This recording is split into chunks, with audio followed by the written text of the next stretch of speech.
je suis rentré à Comex en 1974, j'en suis sorti donc pour prendre ma retraite en 2015, comme il a été signalé. Et j'ai pu suivre un peu l'évolution de la plongée profonde professionnelle à travers 40 ans. Au début, quand je suis rentré à Comex, c'était l'époque des pionniers. On commençait à plonger, on savait déjà plonger à 300 mètres, enfin du moins à titre expérimental. Et puis après, j'ai vu évoluer des profondeurs de plus en plus importantes, jusqu'à l'aboutissement, on pourrait dire, à travers la plongée hydrogène, puisqu'on a osé mettre de l'hydrogène dans l'hélium à partir de 1982. Et on a été un peu plus profond que nos amis américains, puisque nous avons établi ce qu'on appelle des records, mais c'est quand même des records très industriels, ce n'est pas des records sportifs. Et je voudrais vous présenter un film que je pense, j'espère que vous ne l'avez pas tous vu, qui s'appelle Hydra 10 et qui relate une plongée expérimentale en caisson à 700 mètres, c'est le record. Hein, on n'a pas, bon, il n'y a pas eu d'autres plongées, ni à Comex ni ailleurs, plus profondes. Et dans les premières minutes, vous allez voir quelques images d'Hydra 8, quelques années avant, puisque Hydra 10, c'est 1992, 700 mètres en caisson.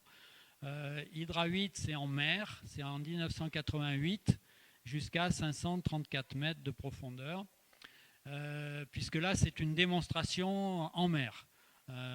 Donc vous verrez quelques images des équipements, vous verrez des équipements lourds, tourelles de plongée, caissons, vous verrez aussi des équipements individuels, à quoi ressemblait un plongeur de l'époque. Ça a peu évolué, les scaphandriers plongeurs professionnels profonds pour le compte des compagnies pétrolières plongent toujours avec ce type de matériel. Ça a peu évolué depuis ces années-là. Ça fait quand même un peu plus de 20 ans maintenant, pratiquement 30 pour Hydra 8 et un peu plus de 25 pour Hydra 10.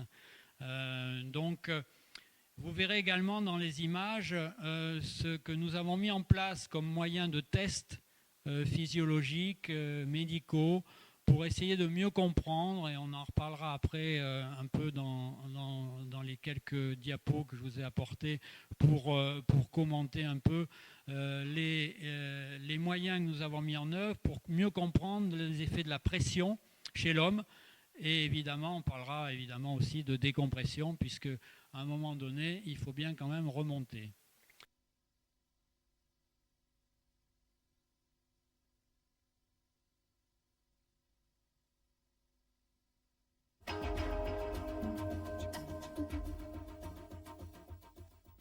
Madame, Monsieur, bonjour. Nous ouvrons cette édition par un record, celui battu par les 3 plongeurs de la Comex dans le cadre de l'opération Hydra 10. Moins 702 mètres. Le record mondial jusque-là américain est désormais marseillais. Et voilà le sourire du premier homme à être descendu à telle profondeur sous une pression de plus de 70 bars. Régis, Serge et Théo, mécaniciens, soudeurs, ajusteurs. Leur lieu de travail, 300 mètres sous la mer. À 39 ans, ils totalisent des milliers d'heures passées dans toutes les mers du globe. Cette folle aventure aura lieu sur la terre ferme, dans un simulateur. Ceux qu'on appelle désormais les aquanautes subissent une intensive préparation. Loin du grand bleu, ils sont recouverts d'électrodes pour des batteries de tests neurologiques, cardiaques, respiratoires.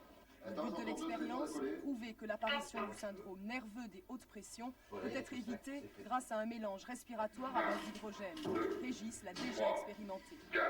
Moi, j'ai trouvé une facilité respiratoire qui était extraordinaire par rapport à l'air, enfin, à 60 mètres ou l'héliox à partir de 200 mètres. Enfin, je pense que ce serait plutôt le gaz de l'avenir. L'hydrogène est le seul gaz qui permettra d'arriver aux 1000 mètres si nous y arrivons.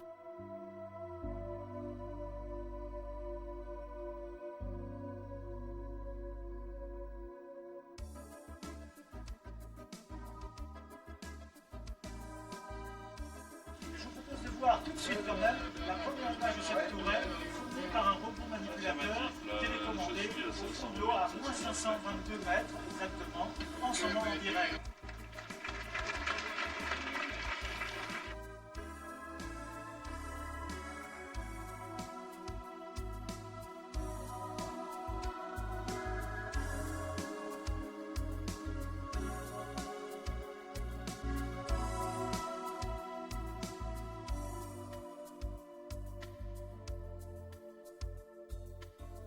Hydra 8, pas de doute, une grande démonstration et un grand succès, car nous avons démontré aux pétroliers qu'en pleine mer, on pouvait faire travailler des gens à plus de 500 mètres de profondeur. C'était indispensable.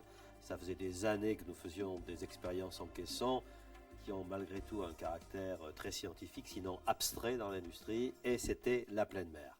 Bon, ceci dit, ce ne sont pas les limites de l'hydrogène, 520 ou 530 mètres. Il fallait les connaître. Et pour les connaître, donc, ça a été le programme Hydra 9, Hydra 10, qui a trouvé son couronnement dans Hydra 10, dans la plongée 700 mètres.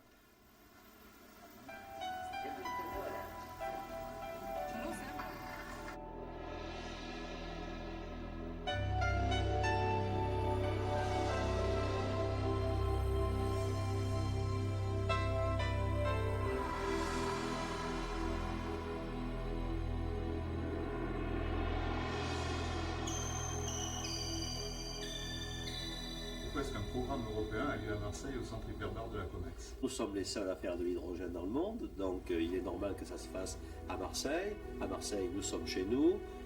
Aberdeen n'est pas équipé à l'hydrogène, donc il est tout normal que ce soit chez nous à Marseille.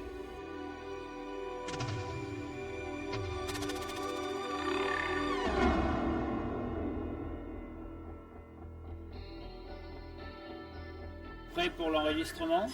Ouais, je suis prêt pour l'enregistrement. Le tracé est bon là, maintenant. Vous fermez les yeux. Vous ouvrez les yeux.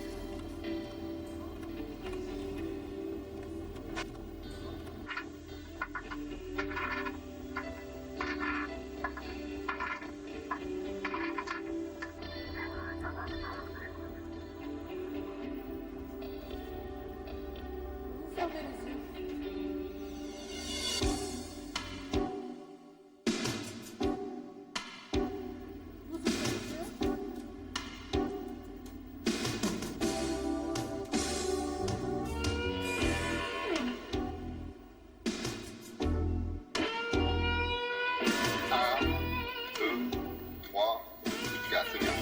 Un, deux.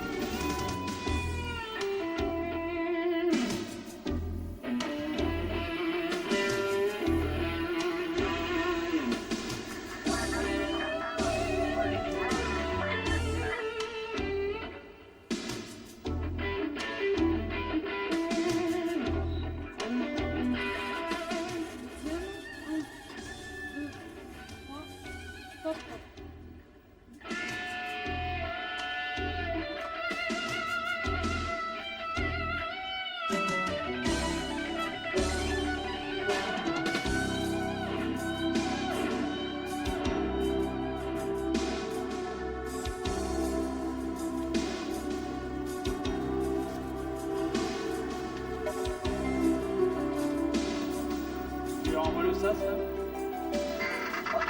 C'est vrai que vous avez le SAS là. On va vous l'envoyer là, c'est pas encore.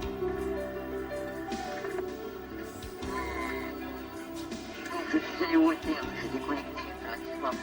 Finalement, tu préférais les électrodes implantées. Ouais, c'est négatif. Allez, bon appétit, va. Là, c'est un heure. Oui. L'air. On n'a plus d'effet de rejet.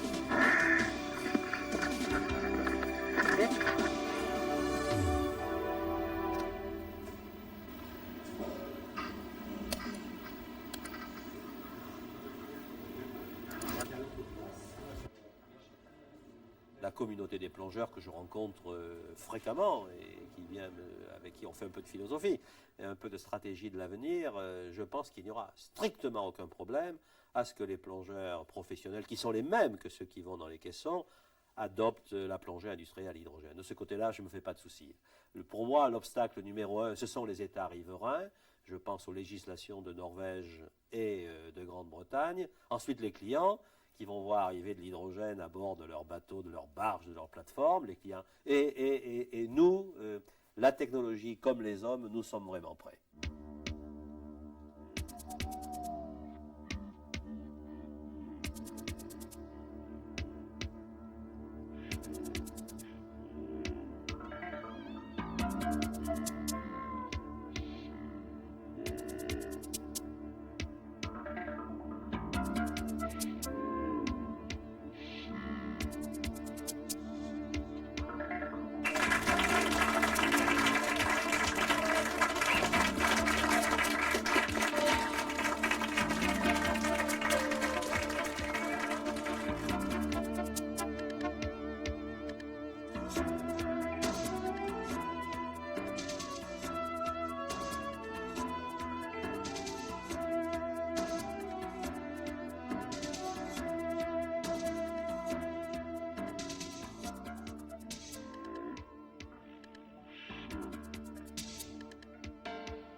la colorette est connectée. Le nerf qui assuré derrière. Tu m'as accroché le nerf de l'eau? Oui, tu as accroché le nerf. Si tu restes là au standard, tu as accroché le nylon. Affirmatif? Affirmatif.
C'était quand même à 4 cm, notre projet, la structure la plus profonde au moins de. Ah oui, c'est vrai, tu as raison.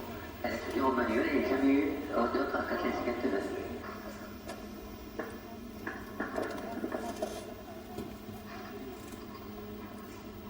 Il est très rare que ces clubs se vendent des joueurs de cette qualité.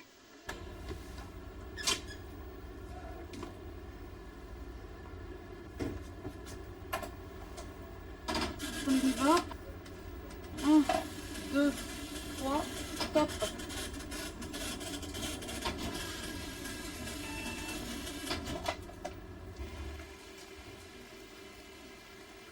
Donc là on fait l'enregistrement.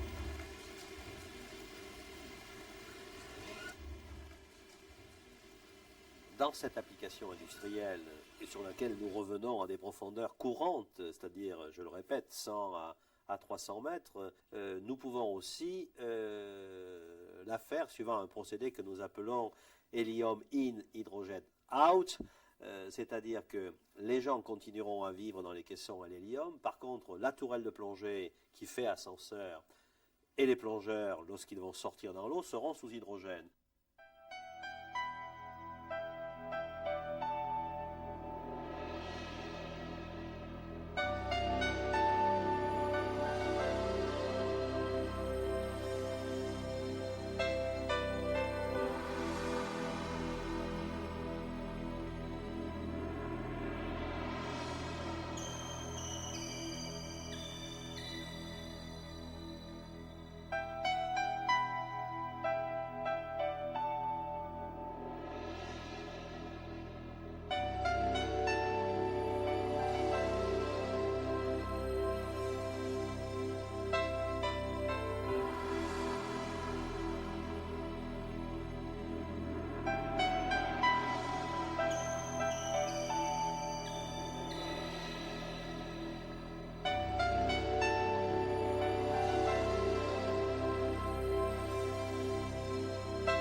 Bien, donc je voulais vous montrer ce film d'abord pour vous signaler quand même, pour ceux qui ne le savaient pas, qu'on peut quand même crier un peu cocorico parce que nous avons, la France et la COMEX en particulier, établi les deux plongées les plus profondes au monde.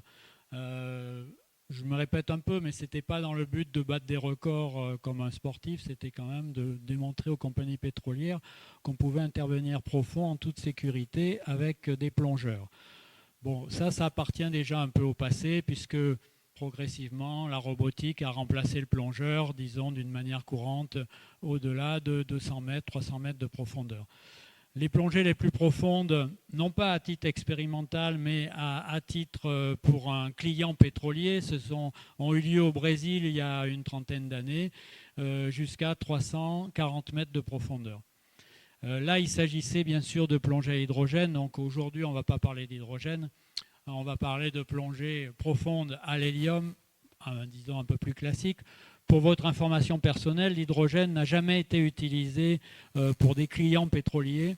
C'est resté un gaz expérimental, mais à travers l'hydrogène, on a pu apprendre beaucoup de choses, ou réapprendre un peu des choses, notamment sur le comportement de l'homme sous des gaz narcotiques, puisqu'on a découvert que l'hydrogène était un gaz narcotique, malheureusement un peu trop narcotique à notre goût, parce que le but de toutes ces plongées, c'était d'alléger le mélange gazeux au maximum, d'avoir un mélange plus léger que l'hélium, puisque l'hydrogène, le gaz hydrogène est 2 fois plus léger que l'hélium, qui, comme vous le savez, est environ 7 fois plus léger. L'hélium est 7 fois plus léger que l'air.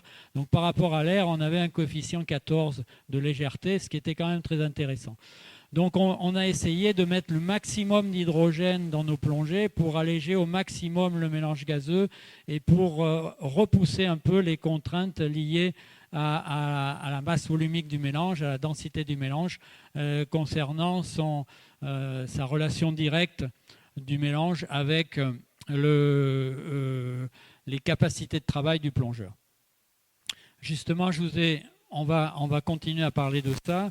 Mais pour terminer sur l'hydrogène, on aurait bien aimé, je dirais, poursuivre notre aventure hydrogène. Malheureusement, comme je vous ai un peu dit, la robotique a pris le pas concernant les activités professionnelles profondes pour les activités pétrolières. Donc ça s'est un peu,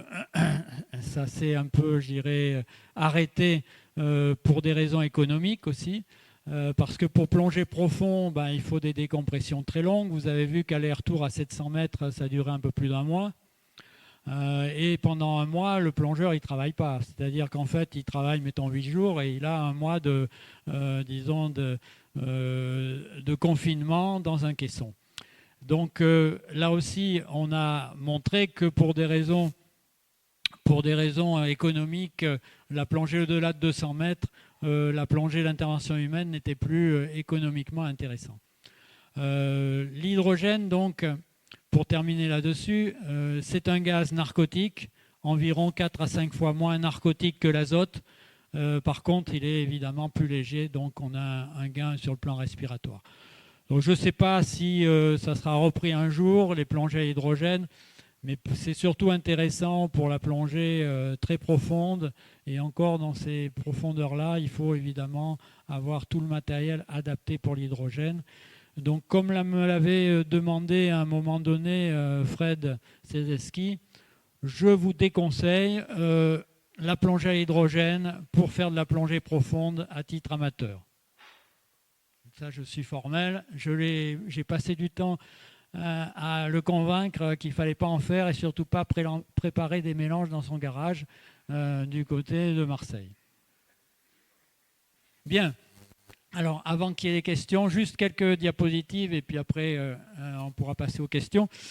C'est justement pour revenir sur les différents facteurs que nous avons identifiés grâce aux tests que vous avez vus dans le film, puisqu'il y a eu un grand nombre de scientifiques qui sont venus nous aider, notamment des gens du CNRS, de la faculté de médecine de Marseille ou d'ailleurs, faculté des sciences, etc., faculté des sports. Donc qui ont participé largement, plus les médecins de la Marine nationale, plus les plongeurs aussi pour certaines expérimentations, les plongeurs également de la Marine nationale. Et donc on n'a pas fait cette aventure tout seul, et on l'a fait avec un grand nombre de spécialistes.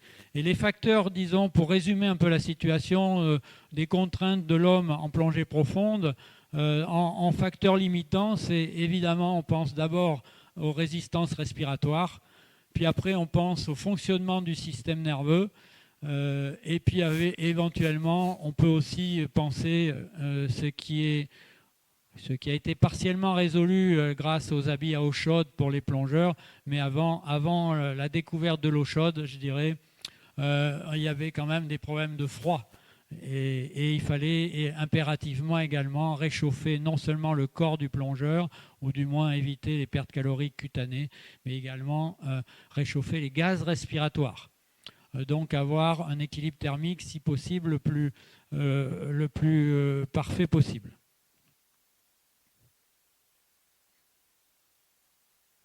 Alors au niveau de la densité des mélanges, évidemment, on voit sur ce graphique, en fonction de la densité marquée ici, en fonction de la profondeur, le plus intéressant, c'est l'hydrox. Bon, hydrogène, oxygène, mais là, c'est un gaz narcotique. On n'a jamais pu dépasser les 300 mètres. Et même au-delà de, disons, de 20 bars, de 200 mètres, on a eu des narcoses à l'hydrogène. Après, on a dilué évidemment l'hydrogène, ou plutôt on a dilué l'hélium avec de l'hydrogène. On a fait ce qu'on a appelé l'hydréliox. Et c'est avec ce mélange qu'on a atteint la profondeur de 700 mètres. En prolongeant, si vous voulez, la courbe jusqu'à 700 mètres, on n'était pas loin de 10 à 11 grammes par litre quand même. L'héliox qui est ici, donc vous voyez, dans la zone des 300 mètres, on est à peu près à 6 grammes par litre. Dans la zone des 600 mètres, on est à peu près à 12 grammes par litre. Évidemment, si on rajoute de l'azote, comme on va le voir dans le mélange, c'est-à-dire si on fait des trimix, même avec faiblement dosé en azote, on va alourdir le mélange. Puis là, c'est la courbe R. Donc, même avec du 5% d'azote, vous voyez, c'est quand même à la profondeur de, mettons, de 400-500 mètres. Il vaut mieux pas mettre trop d'azote. D'abord, l'azote, comme vous le savez, c'est un gaz narcotique, donc il ne faut pas en mettre trop. Mais même si on en met dans les mélanges hélium, on va donc alourdir ce mélange et donc limiter la respiration du plongeur. Pour vous donner un ordre de grandeur, bon, on n'a pas vu grand-chose jusqu'à 6 grammes par litre, ce qui est équivalent à un héliox 300 mètres. On n'a pas vu de contraintes, j'allais dire, respiratoires, ventilatoires chez le plongeur et des diminutions des capacités de travail d'une manière évidente. Par contre, au-delà de 6 grammes par litre, on a des diminutions de capacité de travail, des diminutions de ventilation. Et donc, c'est beaucoup plus difficile, disons, de respirer et de produire un effort à ces profondeurs-là. D'où l'idée d'utiliser l'hydrogène. Avec l'héliox, donc, on a été très profond, on a même été jusqu'à 600 mètres. Les Américains sont allés jusqu'à 686 mètres, hein, donc, et ils ont utilisé un mélange hélium-oxygène avec de l'azote, environ 5 à 7% d'azote dans le mélange, et dans la zone des 600-700 mètres, ça vous fait des choses qui atteignent 15 grammes par litre. Je crois qu'ils ont même fait respirer des mélanges les Américains, jusqu'à 17-18 grammes par litre. Alors on a une référence qui est quand même du 600 mètres hélium. Le 600 mètres héliox à 12 grammes par litre, 12 grammes par litre, ça donne des diminutions de capacité de travail de 50%. Alors c'est énorme quand même, 50%. Je dirais, c'est comme si quelqu'un de 20-30 ans, tout d'un coup, il avait 60 ans, quoi. Donc, vous voyez, ça, vous prenez quand même un sacré coup, j'allais dire sur la tête, pas tout à fait, disons, vous prenez quand même, vous ressentez, les plongeurs ressentent une diminution importante de capacité de travail, d'efficacité et de capacité de récupération. Bon, évidemment, pour la plongée moins profonde, comme je dirais, c'est quand même, si on parle de plongée profonde ici aujourd'hui, c'est quand même de la plongée un peu moins profonde que 300 ou 600 mètres. Bon, mais déjà, dans la zone des 200 mètres, vous voyez que même quand on met de l'azote, vous n'êtes pas dans des limites qui vont vous gêner vraiment sur le plan respiratoire. Alors ça, c'est fait avec des circuits ouverts. C'est fait avec des récupérateurs de gaz, mais ce n'est pas fait avec des recycleurs. Je n'ai pas de données chiffrées avec des recycleurs. Je sais que les recycleurs imposent des contraintes respiratoires supplémentaires par rapport au circuit ouvert. Donc ça, c'est des chiffres que je vous donne en circuit ouvert. Mais disons que pour la plongée, disons jusqu'à 300, la masse volumique du mélange, la densité du mélange n'est pas un facteur limitant.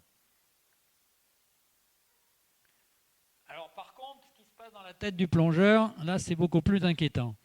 C'est ce qu'on a défini par un certain nombre de choses, notamment le syndrome nerveux des hautes pressions, que vous avez tous entendu parler. C'est essentiellement donc du tremblement, des secousses musculaires. Ça peut aller quand même jusqu'à des vertiges, des nausées. Ça peut aller jusqu'à des vomissements. Ça va aussi dans des pertes, disons, d'appétit, des pertes de sommeil, plus ou moins de qualité de sommeil, des pertes des phases profondes de sommeil. Donc le plongeur, il ressent une fatigue qui va s'installer progressivement et c'est dû à l'effet de la pression. Alors j'ai bien mis effet pression, ce n'est pas un effet hélium, c'est un effet pression. Il y a eu pas mal de débats scientifiques dans le passé pour savoir si c'était de l'hélium ou si c'était la pression. Maintenant, on est à peu près, disons, il y a eu un consensus sur le fait que c'est un effet pression et pas un effet gaz. Mais il y a aussi des désordres articulaires, des désordres respiratoires, on en a parlé un peu, et au niveau digestif, puisque donc il y a une perte d'appétit. Enchiffrement, pour les gens qui ne savent pas trop ce que ça veut dire, parce que ça c'était un mot qu'utilisait bien mon maître, le docteur Fructus, c'est tout simplement la sensation de nez bouché. Alors on ne sait pas exactement si c'est uniquement dû à la densité du mélange ou si c'est un problème aussi au niveau des muqueuses qui ont tendance un peu à gonfler à grande profondeur. Voilà un peu tout ce qui affecte le plongeur, mais c'est sur le syndrome nerveux de haute pression, je dirais qu'on a le plus travaillé et c'est le facteur qui semble le plus limitant. Voilà, alors d'une manière générale, et pour résumer un peu la situation, ce qui se passe dans le cerveau du plongeur, c'est-à-dire qu'en fait, la pression hydrostatique va donc donner le syndrome nerveux des hautes pressions. Et une pression de gaz, par exemple de l'azote, par exemple de l'hydrogène, va donner une narcose. L'hélium, je vous le dis tout de suite, est un gaz où on n'a pas identifié de narcose à l'hélium. Qui a été donc, alors je ne dis pas qu'il ne serait pas narcotique, mais pas à des profondeurs, même jusqu'à 600 ou 700 mètres, on n'a pas détecté chez l'homme de narcose à l'hélium. Dans certains bouquins, malheureusement, il existe encore des termes de narcose à l'hélium. Donc, vous oubliez, la narcose, c'est bien dû à des gaz. Et plus ils sont solubles dans les graisses, notamment, plus leur pouvoir narcotique est important. Et alors, les flèches en rouge, c'est des antagonismes. C'est-à-dire qu'en fait, normalement, ça marche dans les deux sens. C'est-à-dire que la pression va avoir un effet anti-narcose. Alors ça, c'est pas très bien démontré. Dans certains cas même, c'est l'inverse. C'est-à-dire que la pression semble sensibiliser la narcose au gaz comme l'azote, par exemple. Mais bon, ça peut-être existé dans des expérimentations animales beaucoup plus profondes. Par contre, ce qui est bien identifié, c'est qu'un gaz, par exemple l'azote, peut être anti-syndrome nerveux des hautes pressions. D'où l'intérêt de mettre de l'azote dans l'hélium. Il ne faut pas en mettre trop pour ne pas tomber sous un effet de narcose azote, mais il faut en mettre un peu quand même. Donc je dirais la dose raisonnable dans la zone des 200-300 mètres, c'est d'avoir entre 5 et 10% d'azote. Voilà, ça répond peut-être à des questions qui souvent me sont posées en disant pour les plongeurs profonds, est-ce qu'il faut garder de l'azote dans les mélanges? On peut garder de l'azote, je dirais de l'azote entre 5 et 10%, voire même jusqu'à 15%. Ça n'impacte pas sur ce qu'on va voir par la suite, notamment sur la décompression. Alors la décompression, ça va être le gros sujet, je pense, puisque c'est quand même la phase la plus préoccupante de la plongée, puisque en matière de syndrome nerveux de haute pression, en matière de limitation respiratoire, je dirais on peut toujours s'arrêter. C'est-à-dire arrêter de descendre, ou se stabiliser, ou se mettre en palier. Par contre, après, il faut remonter, si possible, jusqu'à la surface et si possible en bon état. Alors je vous montre un document un peu historique, c'est le premier détecteur de bulles qui a été fabriqué en 1974 en France par l'INSA de Lyon sur un programme du CERSTEM de la Marine nationale. Et donc c'est l'ancêtre un peu du détecteur de bulles. Ce matin vous verrez une version beaucoup plus moderne que vous présentera Julien tout à l'heure. Voilà, alors ça c'était un appareil, c'est du Doppler C'est un procédé de détection de bulles par effet Doppler. C'est un Doppler continu qui fonctionne à 5 MHz pour les spécialistes, avec une sonde ici qui se positionne, qu'on va voir sur la diapo suivante, en position précordiale. Voilà, alors vous avez un plongeur à l'intérieur du caisson. Ça, c'est une photo de 1975, là quand nous avons commencé à faire de la détection de bulles, et sur des plongées à l'hélium, et notamment sur des plongées d'intervention, mais aussi sur des plongées à saturation. Alors, comme vous le savez, il y a un Américain qui a défini des degrés de bulles. Par la suite, un Français, Gérard Mazurel, a perfectionné un peu le codage des bulles. Mais classiquement, on cote les bulles d'un degré de 0, absence de bulles, jusqu'à 1,4 degré. Et là, vous voyez le pourcentage d'accidents qui va augmenter en fonction du degré de bulle. On vous en reparlera bien plus en détail par la suite. Mais disons d'une manière générale, plus vous avez de bulles détectables et plus vous avez un taux d'accident qui augmente. Mais même si vous avez beaucoup de bulles, vous êtes dans la zone des 10% de risque. Hein. Vous n'êtes pas à 100% de risque. Sauf cas exceptionnel, comme on va le voir par la suite.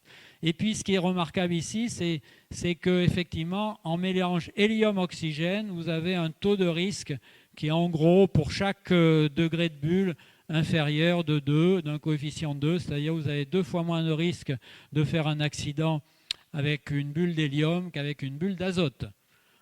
Donc, comme on va le dire par la suite, il vaut mieux faire de la plongée profonde à l'hélium que de la plongée profonde à l'air ou à l'azote.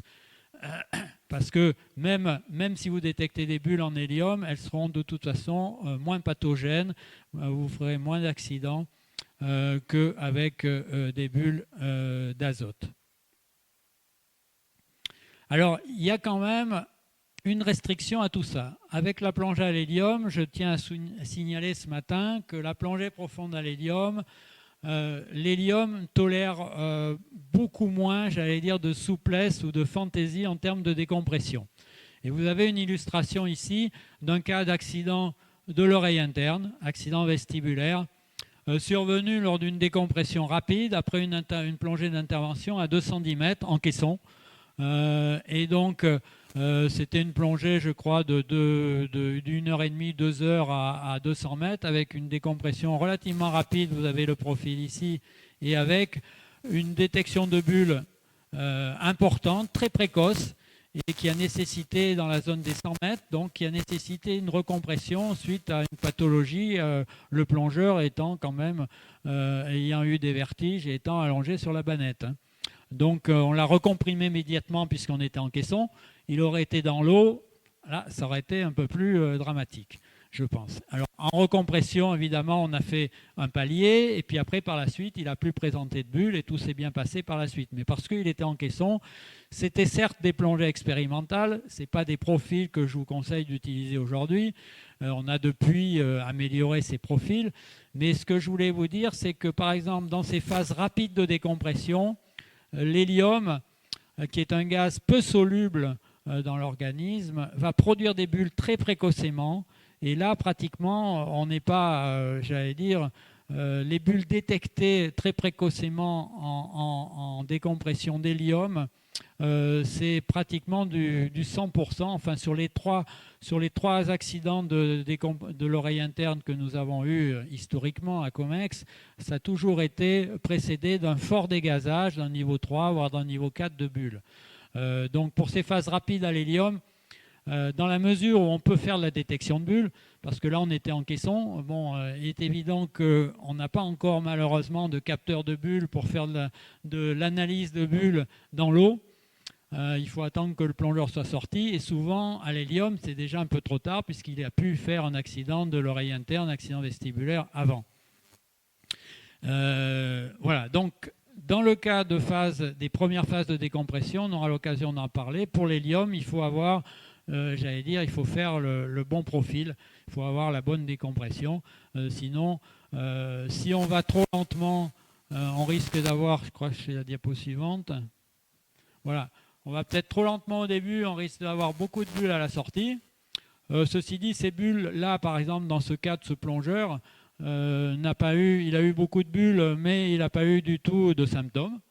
Donc là, ça illustre que les bulles, j'allais dire, détectées à la sortie sont moins dangereuses que les bulles détectées au début, d'une part, et puis d'autre part que là, ils rentrent, je vais dire, dans les plongeurs qui, même avec un fort dégazage, il y a 3% de risque, autour de 3% de risque d'accident de décompression à l'hélium.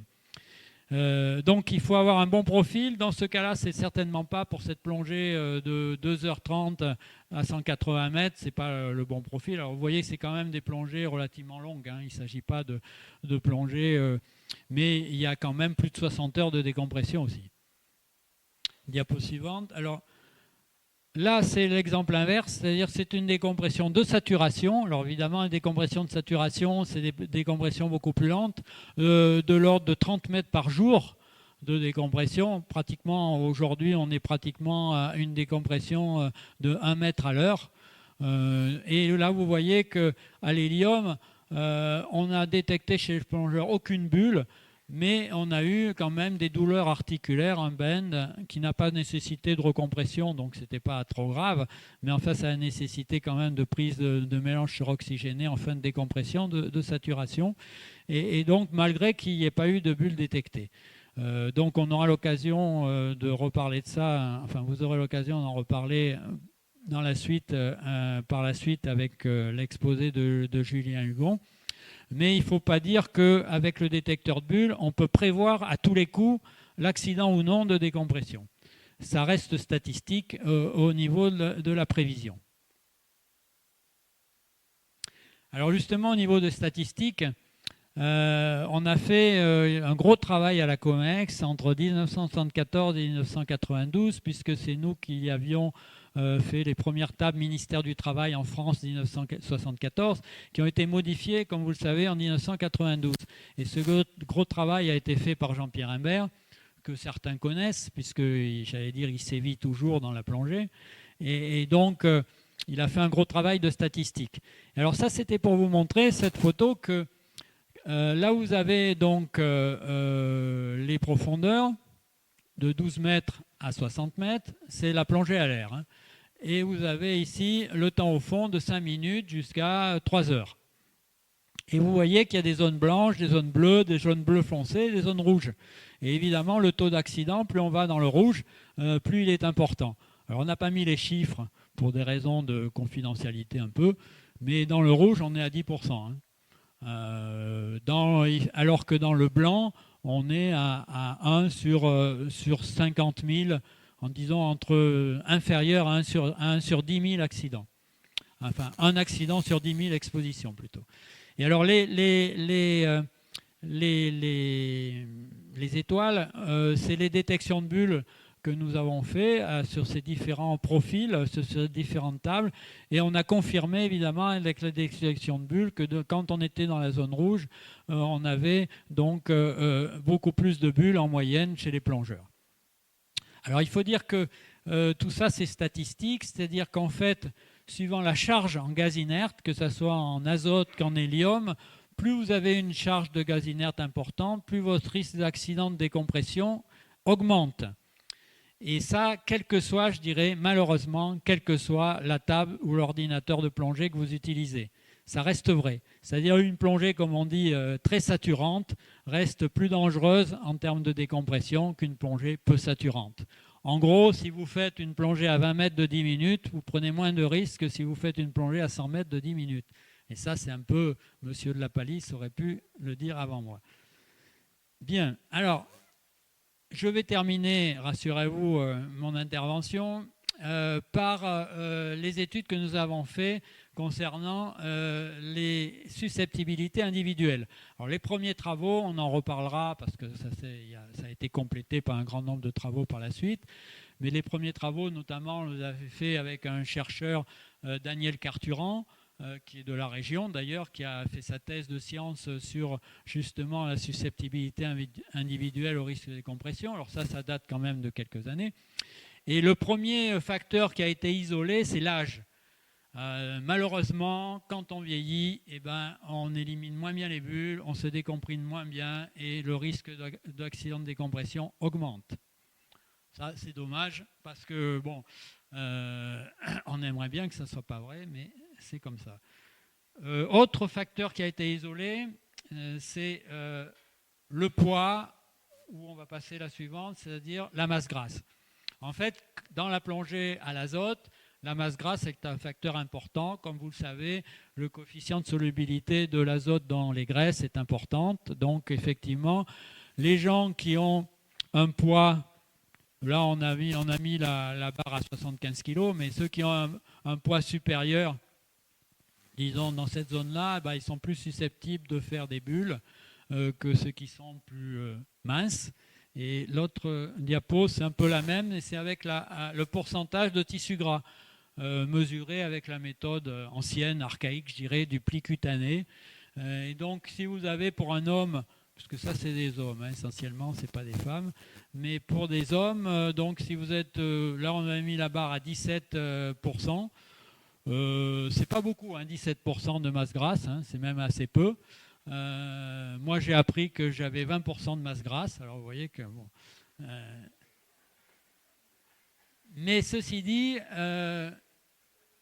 le facteur masse grasse est un facteur important. Voilà, j'en ai terminé, je crois que c'était la dernière. Voilà. Donc, je ne sais pas au niveau timing où j'en suis, mais oui, il est déjà 11 heures. C'est-à-dire qu'en fait, on sait maintenant que le SNHP, c'est dû à un effet pression hydrostatique. C'est-à-dire que les apnéistes sont soumis au SNHP, les poissons sont soumis au SNHP, etc. Tous les mammifères, même qu'on a fait d'une manière très artificielle respirer, on a noyé les poumons des rats et on les a mis sous pression, ils ont fait du SNHP. Bon. Donc, ce n'est pas dû au gaz. Donc, on pourrait dire, quel que soit le gaz, vous allez avoir du SNHP. Maintenant, si vous utilisez un gaz qui est narcotique, vous aurez d'abord une narcose avant d'avoir du SNHP, suivant son pouvoir narcotique. Et le plus narcotique connu, disons, c'est le plus utilisé, c'est l'azote, évidemment. Si vous plongez avec de l'argon, par exemple, vous respirez de l'argon, il est 2 fois plus narcotique que l'azote. Bon. Par contre, si vous utilisez du néon, par exemple, il est beaucoup moins narcotique que l'azote. L'hydrogène est environ, comme je vous l'ai dit, 4 à 5 fois moins narcotique, mais il est quand même narcotique, l'hydrogène. Alors que l'hélium, il n'est pas narcotique. Donc du fait, comme il n'a pas, pas d'effet narcotique, l'hélium, c'est avec l'hélium que vous allez voir se développer le syndrome nerveux des hautes pressions. Dans les zones très profondes, on a été jusqu'à 2 bars à 450 mètres, on a utilisé jusqu'à 2 bars 5 d'azote, sans avoir d'effet narcose azote, par exemple.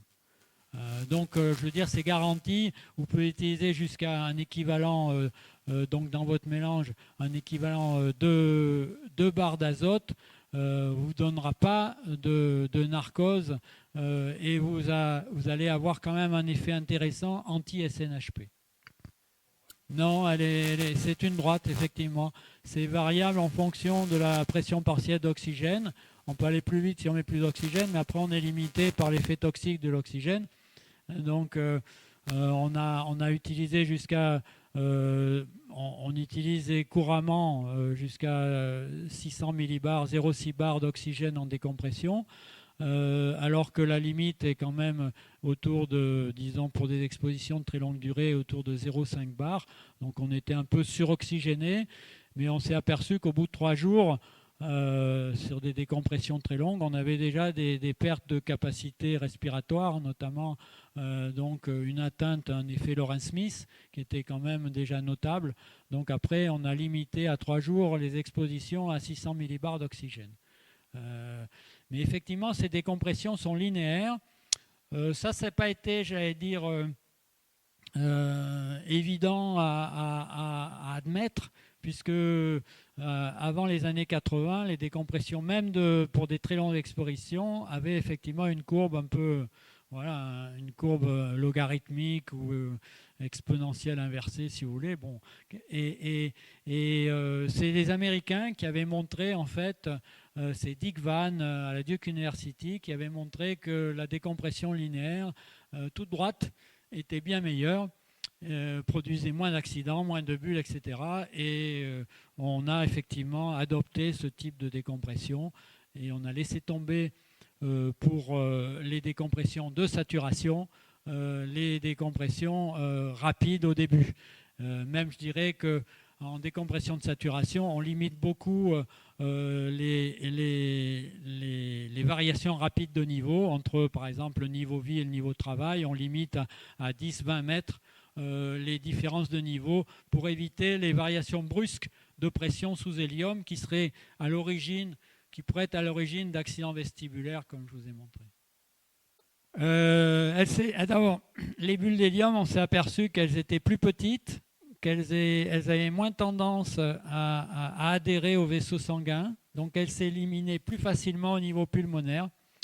Il y a peut-être des compléments d'information qu'on vous donnera cet après-midi, que le docteur Vincent Lafay ou Mathieu Coulange pourront peut-être vous répondre un peu plus sur le plan physio et physiopathologique, ce qui se passe au niveau pulmonaire, au niveau des bulles.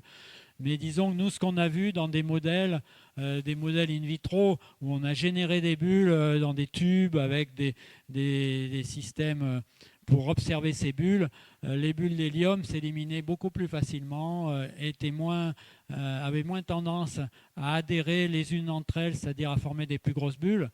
Et donc, on pense que c'est sur en fait leur transport et leur élimination pulmonaire que se joue la différence. Je confirme les travaux de la marine française. Par exemple, pour une plongée à 60 mètres, les paliers profonds, il ne faut pas en faire. Enfin, je parle de la plongée azote, la plongée air. Je ne parle pas de la plongée hélium.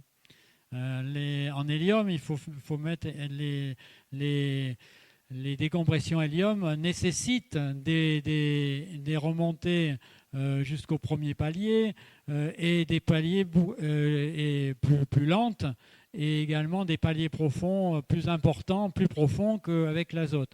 Mais avec l'azote, pour répondre à votre question, pour la plongée air nitrox, pour surtout les plongées profondes à l'azote, c'est-à-dire dans la zone des 50, éventuellement 60 mètres, il faut éviter de mettre des paliers très profonds. Parce que là, vous continuez à charger des tissus lents et vous risquez de payer à la sortie, voire dans les heures qui suivent la sortie. Oui, c'est-à-dire qu'en fait, là on est encore un peu en train de travailler on en parlera peut-être à la suite de l'exposé de Julien Hugon, de combien il faut majorer pour essayer d'augmenter la sécurité. C'est encore un large débat, c'est-à-dire qu'en fait, il faut s'appuyer sur des statistiques pour savoir un peu où on va. Moi, je dirais que ça sert d'une manière un peu générale. Ça ne sert à rien de croire, par exemple, qu'en rajoutant 5 minutes de palier, vous allez diminuer vos risques de faire un accident de décompression par 2. C'est idiot. Il faut majorer beaucoup plus, surtout en azote, ou alors passer avec des respirations d'oxygène pur ou de mélange 50-50 nitrox, etc. Parce qu'avec l'azote, qui est un gaz qui se dissout très facilement, notamment dans les graisses. C'est un gaz qui va sortir très très lentement des tissus et donc il va se stocker d'une manière importante dans les tissus au cours de votre plongée. Il va se sortir donc très lentement et donc vous allez risquer d'avoir des accidents retardés. Et pour répondre à votre première question, si vous continuez à saturer en faisant des paliers trop profonds en azote, vous risquez de payer plus tard. Mais les histoires des 30%, ça sera peut-être amené à être révisé un peu dans le futur quand on continue à travailler sur le sujet. Je ne peux pas vous dire actuellement, si vous majorez de 30%, combien vous allez gagner statistiquement, de combien vous allez faire chuter votre risque d'accident. Oui, mais bon, on est encore en train d'y travailler. Je nie pas ce que j'ai écrit. Mais peut-être ça sera révisé dans le futur. C'est-à-dire qu'on apprend chaque jour des choses. Il y a encore il n'y a plus beaucoup malheureusement de recherche en France et encore moins dans la plongée professionnelle, mais disons qu'il y a dans la plongée loisir, la plongée amateurs, plongée tech, etc., il y a encore des données qui peuvent être exploitées sur le plan statistique et améliorer dans l'avenir la situation et l'étape de décompression.